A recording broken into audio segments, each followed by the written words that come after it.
اعوذ باللہ من الشیطان الرجیم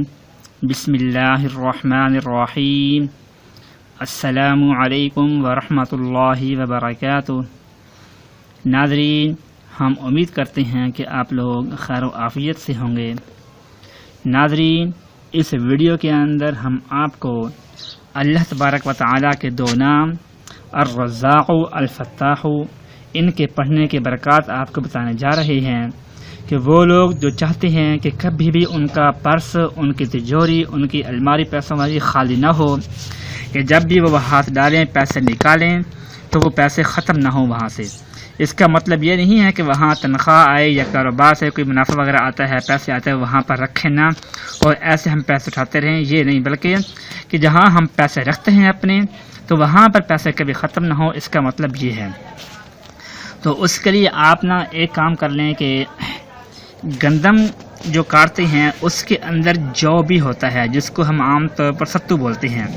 تو جو کے 7 دانے مل جائیں تو بہت اچھا، اگر نہ مل سکیں تو چاول کے 7 دانے آپ لے لیں۔ تو ان میں سے جو بھی آپ کو آسانی کے ساتھ اویلیبل ہو، پنساری کی دکان سے آپ کو جو آسانی کے ساتھ مل جائیں گے،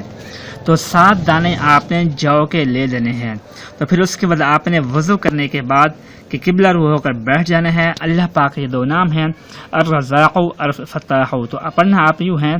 کہ یا فتاح یا رزاق، پہلے یہ پڑھنا ہے کہ اے کھولنے والے، پھر اس کے بعد ہے اے رزق دینے والے۔ تو یوں پڑھنا ہے کہ یا فتاح یا رزاق، اول آخر آپ نے 7 مرتبہ درود ابراہیمی پڑھنا ہے، پھر درمیان میں اللہ پاک کے دو نام ہیں یا فتاح یا رزاق، ان کو آپ نے 997 مرتبہ، 3 کم 1000 مرتبہ آپ نے پڑھ کر ان جو کے 7 دانوں کے اوپر، یہ چاول کے 7 دانوں کے اوپر آپ نے دم کر دینا ہے۔ پھر اس کو ایک چھوٹی سی تھیلی میں بند کر کے جہاں آپ کا جو پرس ہے، جہاں آپ پیسے تنخواہ کے یا کاروبار کے رکھتے ہیں، وہاں اس جگہ پر آپ نے اس تھیلی کو رکھ دینا ہے۔ لیکن کوشش یہ کریں کہ اس کو ایسے نہ رکھیں، پرس کے اندر رکھیں، یا جو تجوری ہے تجوری کے اندر جس جگہ آپ پیسے رکھتے ہیں وہاں تھیلی بنا کر ان پیسوں کے اندر رکھ دیں، تو ان کو وہاں سے آپ سائڈ پر نہ کریں، تو وہاں پڑے رہے۔ اور ایک کام آپ نے یہ بھی کرنا ہے کہ پیسے کبھی آپ جب رکھنے ہیں تو جو پیسے وہاں سے آپ اٹھانے کے بعد جو بقیہ پیسے بچے پڑے ہیں ان کو آپ نے شمار نہیں کرنا، بس وہ پیسے پڑے رہیں۔ تو آپ جیسے ہاتھ ڈالو گے وہاں سے پیسے نکالو گے، خرچ کرتے جاؤ گے، آپ دوسرے پیسے لے کے وہاں رکھو گے تو وہ کبھی بھی آپ کا پرس یا آپ کی تجوری خالی نہیں ہوگی، ہمیشہ وہ بھری بھری آپ کو ملے گی۔ اور ایک کام آپ نے یہ کرنا ہے تو ان جو پیسے ہوں گے، جن کے اوپر آپ جہاں پر آپ نے تھیلی رکھی ہے وہاں سے جو پیسے اٹھائیں گے، ان پیسوں کو آپ نے کبھی بھی آپ نے زندگی بھر ناجائز کاموں کے اندر استعمال نہیں کرنا، گناہ کے کاموں کے اندر کبھی بھی آپ نے ان پیسوں کو استعمال نہیں کرنا، بلکہ جو آپ کی جائز ضروریات ہیں ان میں استعمال کریں، ان میں خرچ کریں، انشاءاللہ برکات ہی برکات ہوں گی۔ اگر کبھی بھی آپ نے گناہ کے کام کے اندر ان پیسوں کو خرچ کر دیا تو اس کا نقصان بھی ہو سکتا ہے، پھر اس نقصان کے ذمہ دار آپ خود ہوں گے۔